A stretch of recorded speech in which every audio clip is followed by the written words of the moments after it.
What's good, everybody? In my video today, I'm going to show you all how to determine the degrees of the missing angles in a shape. So in our first problem, there's a few things we need to know. So we should know that all triangles are going to be equal to 180 degrees once you add the angles inside. And we should know that all right angles are going to measure 90 degrees. So now with all that information, we could create an equation where we have x plus 56 plus 90 is equal to our 180.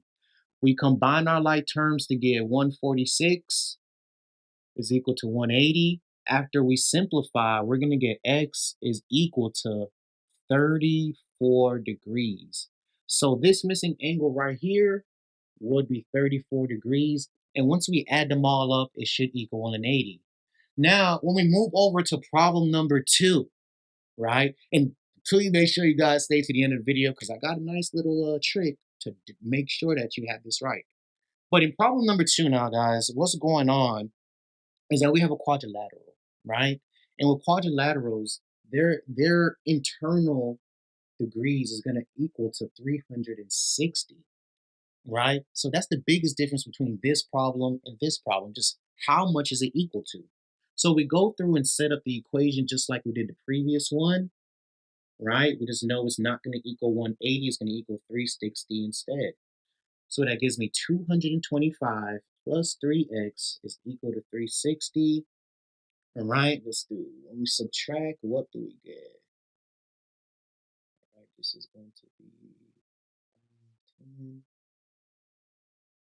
All right, so we're going to have 3x is equal to 135. All we need to do is subtract 225 from both sides. We divide by 3, and what's going to happen is we're going to get x is equal to 45 degrees.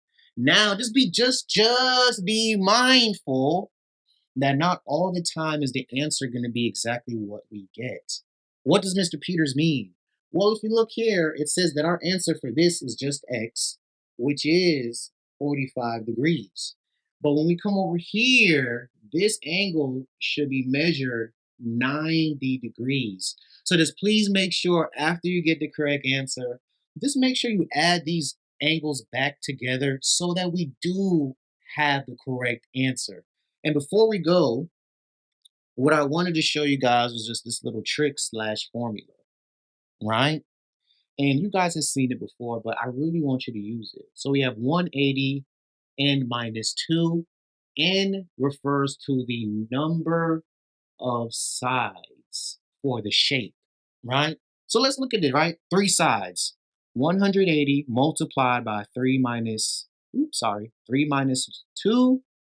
We have 180 times 1, which is just 180, right? That's how much that degree measures to. I mean, the triangle measures to. Now, let's say we go back and we said, all right, Mr. Peters, I can't remember how much the degrees are for a quadrilateral. So now we go 4 minus 2. Now we have 180 times 2, which will give us 360. And in my very, very last example, right? Let's say we have something like a octagon, right? I think octagons have like 8 sides. So now we have 8 minus 2. We have 180 times 6. So if we had an octagon and they were asking us how many degrees should those angles, the internal angles measure to, we'll do 180 times 6, and this is where we're going to get 1080 degrees. So please make sure you guys remember this formula. N just represents the number of sides, and this will save you so much time and a lot of headaches rather than trying to remember how many degrees are in each shape. Smash the like button for me on your way out. Subscribe to the channel. Leave any comments down below for future videos you guys like to see. This is Algebra-1 with Mr. Peters. Thank you guys so much for joining me today.